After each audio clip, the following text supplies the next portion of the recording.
7. 인간들이 자랑할 수 있는 가장 큰 자랑거리. 하나님은 한 사람의 남성과 한 사람의 여성을 창조했습니다.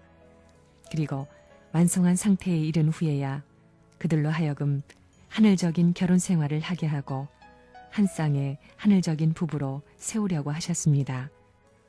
하나님은 아담과 해와로 하여금 최초의 남편과 최초의 아내가 되게 하여 천국 건설을 시작하려고 계획하셨던 것입니다. 만일 그것이 실현되었더라면 생육하고 번성하라 하셨던 하나님의 축복은 그때에 이루어졌을 것입니다. 하나님은 그들에게 하나님의 자녀를 번식할 수 있는 힘을 부여하셨던 것입니다. 그랬다면 그들의 자녀도 죄가 없는 완전한 인간이 되었을 것입니다. 그들은 또 어떻게 될 수 있었을까요? 죄는 절대로 인류에게 계승되지 않았을 것입니다.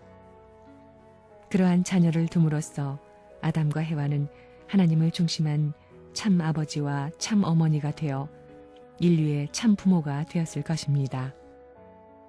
타락하지 않고 완성의 자리까지 나갔다면 아담과 해와는 개인 완성뿐만 아니라 우주사적인 완성을 했을 것입니다. 또 하나님의 사랑을 중심한 새 가정이 출발되었을 것입니다. 이렇게 가정으로부터 씨족, 종족, 민족, 국가, 세계가 이루어졌다면 하나님을 모신 하나의 대가족 사회가 됐을 것입니다. 이러한 대가족 사회의 중심은 하나님과 아담입니다.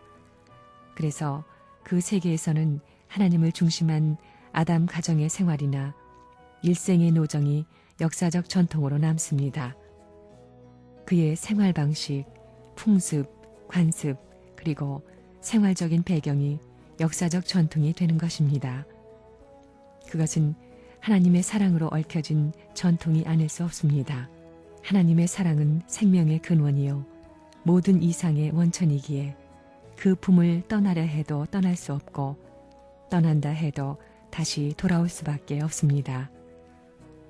타락한 이 세계에서도 부모 밑에 살다가 그 품을 떠나거나 형제의 곁을 떠나면 항상 외로움을 느끼고 부모 형제를 그리워하는 것을 보게 됩니다.